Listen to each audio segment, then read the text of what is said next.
What's up, guys? I am back from another video. I just got back from work. I changed my clothes. Thankfully, I was able to clock out on time for once. And I got to go to work tomorrow. And, you know, I'm off for Monday and I'm off Tuesday. I'm off for the rest of the week. So, this is a part 2 of Daily Tea. Because I wanted to just do it on Wednesdays. And I was like, you know, let me just wait till Saturdays, the next week over. Y'all, so much stuff happened within like the last 2 days where I'm just like, okay, I gotta come back on here. So, yeah, let me tell you something. It's been a stressful week. First off, in my first video, I mentioned how my car needed to get registered and how my aunt needed me to like basically get in contact with the contractor to work on stuff for the house. I called this dude. I asked him, hey, when you get the estimate over, it's like, oh, I'll have it like for you tomorrow, Thursday. I called him like during my break, like around 2. He didn't answer. I left a voicemail. I called him at the end at 7 because this thing's like 24 hours. Still no answer. Called him this morning. Still no answer. At this rate, I'm like, dude. Because really, I'm the main mode of communication. My aunt's in Congo. She wants the stuff fixed in the condo. She wants a new toilet installed in the closet, meaning they have to add a new pipe part in the drainage system in the house to connect to her bathroom. She wants the garage door fixed so it can open. She wants a new door that opens to the garage, not the big door like the, you know how like you door in the other side of the garage, like the door from the house to the garage. She wants all that done. And basically it's like, look, I got to get this estimate over to them so they can send the money so we can pay you and that we can get the job done within like a week, probably 2 weeks time. And I have to schedule that because I'm working around the clock, so my days off are the only days I can just supervise the whole thing. At this rate, I'm going to call a different company nearby and have them give me the estimates and probably go with them separately because at this rate, you see, I don't like it when people don't act professional. If you have a number that is your main mode of contact, I understand you got work, the other stuff to do. At least reply back or leave a voicemail with somebody, okay? I don't like that crap. If you got to be professional. You have to respond back to people who are trying to get in contact with you. That's not cool. So that's the whole thing with that. Let me tell y'all, I went into work this morning, right? I clock in at noon on time because literally my clock on my phone's always be like a couple seconds off. I clock in on time. I'm getting ready to sign in, hand over my badge and my pen. They told me I got to go to audit. This is the second time I had to go to audit. The first time is because my bag was dropped in late at a different location because they're switching me over everywhere. They tell me I'm $100 short.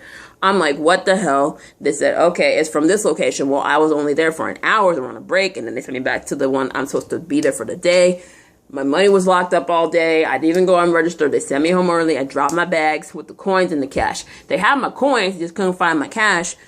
And what happened is my manager wrote my middle name on my bag, on the drop log, instead of my first name, because everyone calls me by either Kikuji or Simone. So basically that's what happened. What had allegedly happened is that the person who picked it up dropped it with another person that dropped the same time as me, and his name starts with a K. And so that's why he was 100 over. Like when you see that there's some person's 100 over and this person's 100 under, those two correlate. This should immediately correlate with you. So I'm like literally writing out my full statement of what happened. And basically they went through the whole logs and everything. They found my bag, thankfully, but it wasn't logged into the attendance for the day. So it was their fault, not mine. Okay, thankfully that wasn't on my record. I just have the one from when there's a late drop. So it's all good.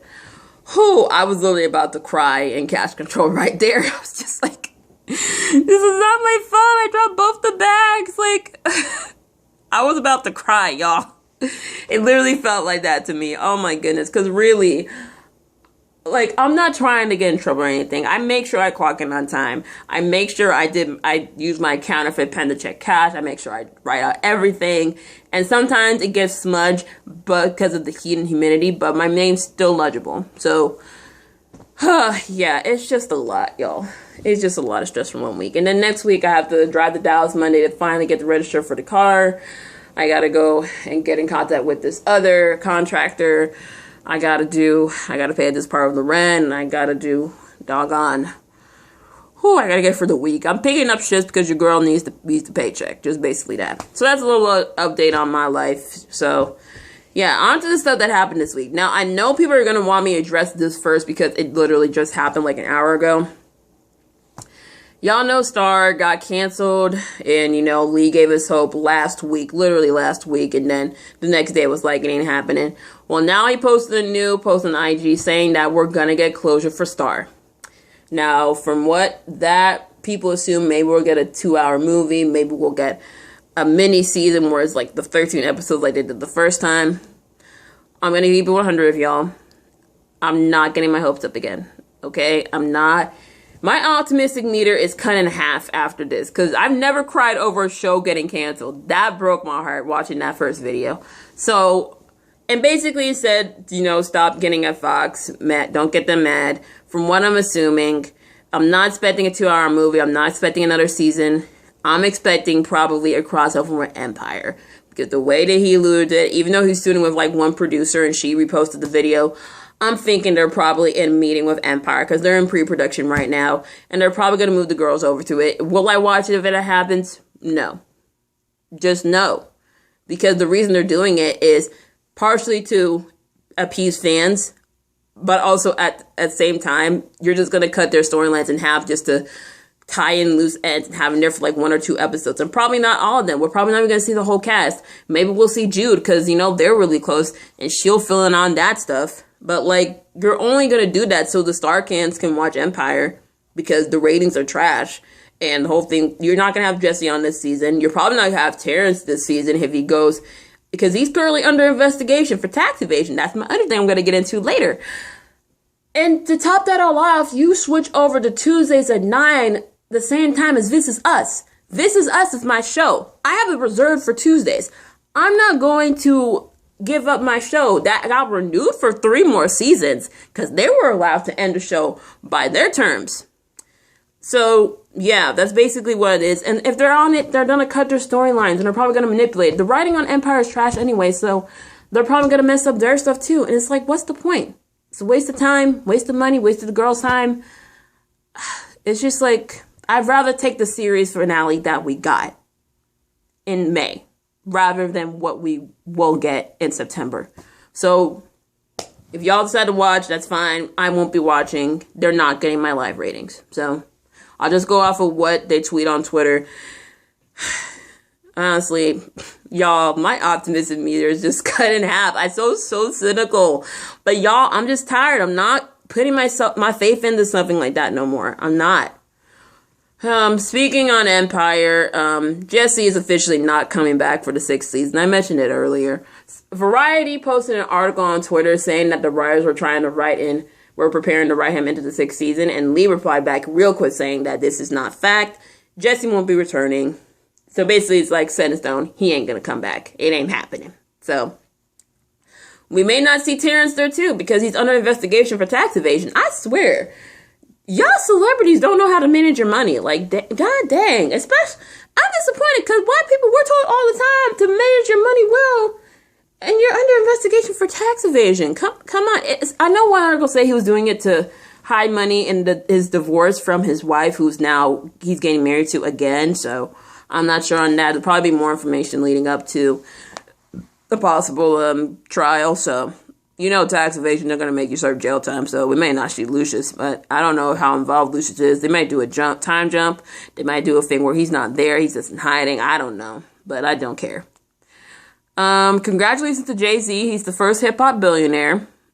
And congratulations to Rihanna. She's the richest female, artist at $1,600 million. I'm surprised because Beyonce is only worth $400. I was surprised by that.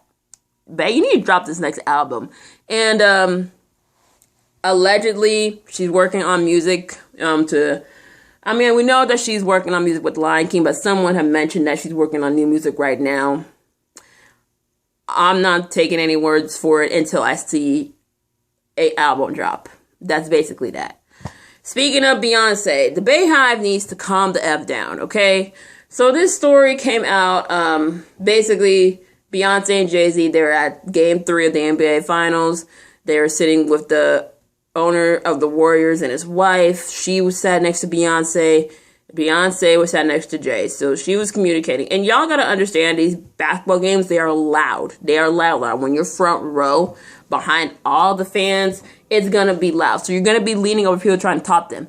Now, I don't know if Beyonce doesn't know that she does this, but she has a really visible resting bitch face. You gotta remember, the camera's on you because we rarely see you in public. You've been in public so much this year. The camera's gonna be on you all the time. So they're gonna catch you having these looks. They're gonna catch you making all these faces. So basically, everyone was making fun of the meme on Twitter, on IG.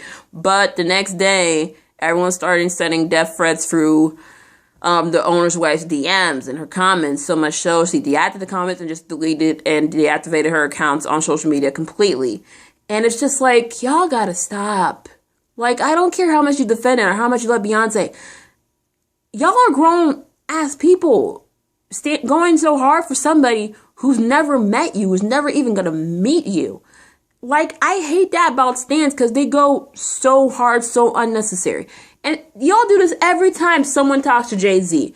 Like, you did the same to Lori Harvey, you did the same to Tamara Mowry, who said, like, oh yeah, I met him one time, long before he met Beyonce, and y'all got in your feelings about it. It's just like, stop. Like, stop. What's the point? You're making yourselves look crazy. You're making Beyonce look bad in public because they're probably friends of theirs. They invited them to the game. And now it looks like, oh, we don't want to hang out with y'all anymore because this is just too much. And I'm not going to be surprised if they don't. Plus, it's going to make them look bad in front of, like, their inner circle of Hollywood people. It's like, we probably don't want to hang out with you because literally your fans will attack us if we even talk to you and your husband. So, the publicist posted a statement, and I don't know if that's going to be enough. Probably, I don't know, they probably want to hear it from the queen herself, but you know what? This is what it is. The stands got to stop.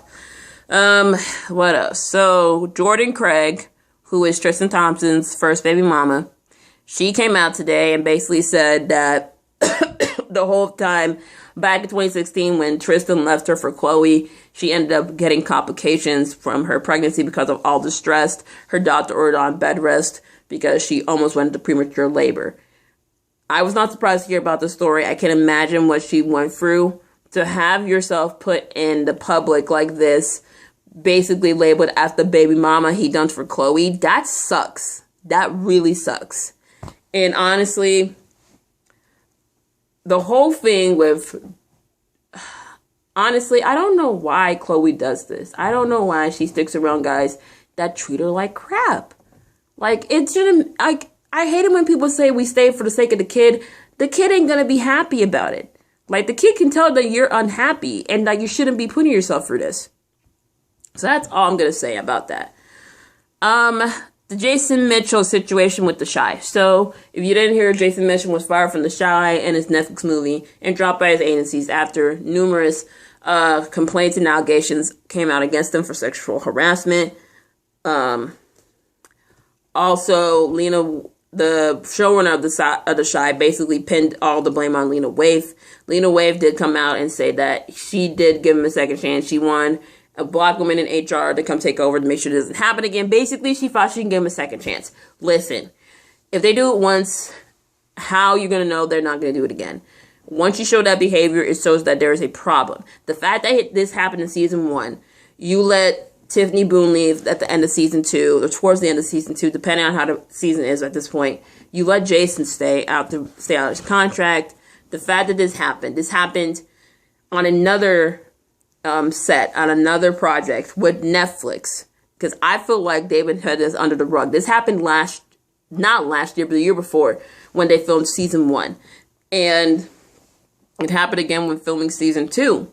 And it happened not just with Tiffany Boone, but with other cast and crew on the set. And it happened on the Netflix film Desperado. So much so, he got fired from there first and then The Chi because he made very harassing claims. Not harassing claims. He made harassment passes against Anna Kemp. Anna Kemp, homegirl from Pitch Perfect. So I'm like, and I hate to bring race in this, but like, you see a black woman being harassed, and you decide to give this dude a second chance. But when a white woman gets harassed, you fire him from the film and then fire from the show and just end all contact. And you know, I'm signing the agency too, because like, He did this incident once, you kept him. Second time, and he gets fired, you just drop him. I'm side-eyeing Showtime because they kept this on the rug. I'm side-eyeing the talent agency and the management for keeping him on after that. I'm side-eyeing Leah. I'm sorry. But just because you're a brother doesn't mean you're exempt from, basically, doesn't mean you're exempt for doing this crap. No, that ain't right. That ain't right. Man, just too much F shit going around. Congratulations to Lala. She's going to be on the Beverly Hills 90210 reboot as Brian Austin Green's wife, the breadwinner. So we're going to see her in that good hair. We're going to see her with some money. She's basically going to be our favorite character. I'm so happy for her. Lala as an actress is so good. From her going to Power to 90210, I'm like, okay, keep that momentum going, girl. I'm proud of her. Okay, what else? So this mess with T.I. and TMZ. So earlier this year in February, T.I.'s sister Precious died in a car accident. She was in the hospital for a week in a coma, and she passed. I remember when all that happened. It's been a little over 3 months since she died, and TMZ posted an article. I remember seeing through Twitter, screenshotted, basically releasing her autopsy report. Basically says that she had cocaine in her system at the time of her death. The family's still mourning. She's been dead for 3 months. Why would you put that up there? Like, TMZ, we know them for being trash, but this woman's been dead for 3 months. The family's still grieving. They probably already knew about this. And you decide to post it on your website for clickbait and for views. And of course, T.I. was pissed off by this. So much so he went on live to call them out. And as soon as that popped up, TMZ retracted it, took it off their page, and put something else completely. And so, basically, people were pissed off. When I saw this story, I was like, why would you put that up there? Like, the family, they probably already knew the autopsy because it takes like a month or two before they have the official autopsy report. And you're going to put this out there to just mess with their memory? This was someone's sister, someone's mother, someone's auntie, someone's friend. Like, why would you put that up there? Because the sister, she was in the spotlight. T.I. and Tiny, they're in the spotlight in the industry, okay? Precious, she was on their show, but she wasn't in the spotlight like that. And to put all that out there, it's just, there was no purpose for that. And I find it disgusting.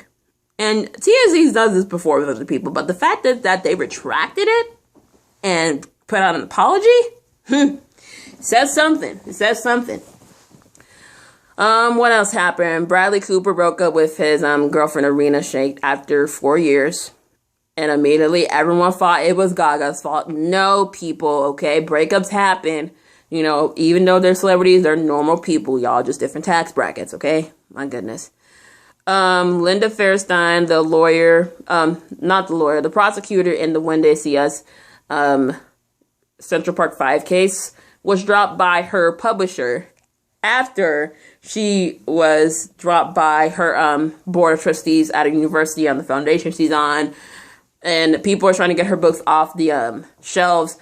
I'm totally for this because the people who were involved in framing these boards are getting their just karma. And I want people to find that lawyer with the curly hair that was the lawyer in the trials, because she knew and she went along with framing these boys as well. The last thing I want to get into is Megan Thee Stallion. She's saving the planet, guys. She's in, I think, Miami, and she's doing a whole recycling thing with people at the beach, and it's just so cool. She is so dope. Like, she has a whole public health degree from Mississippi State. She's only like 21. She's doing her thing. She's coming up on her own. And, she's doing her two things she loves. She got to go to college while she was putting out music, which is so dope, man. It's just so dope. I love seeing people succeed. Anyway, that is my little, what's the tea video. Did I get for everything? Yeah, I got for everything. Anyway, I'll be back probably next Friday or next Saturday, depending on when I want to put these videos out and depending how my work schedule is, because literally it is around everywhere right now. Leave me your suggestions for what to watch on TV. I reviewed Grown-ups, so go ahead and watch that. I'm reviewing Claws on Sunday, and I'm so excited. Also, Instagram has a new feature on the music thing where you can actually post the lyrics to the song, which I'm so here for. Because literally, I was just like trying out with different songs, and I was just geeking out. It was so cool. I'm reviewing Claws, and then the week after that, I'm reviewing Good Trouble, as well as Ambitions on Own, which is very piquing my interest. Anyway, it's your girl. Peace out. More love. Have a great weekend. Bye.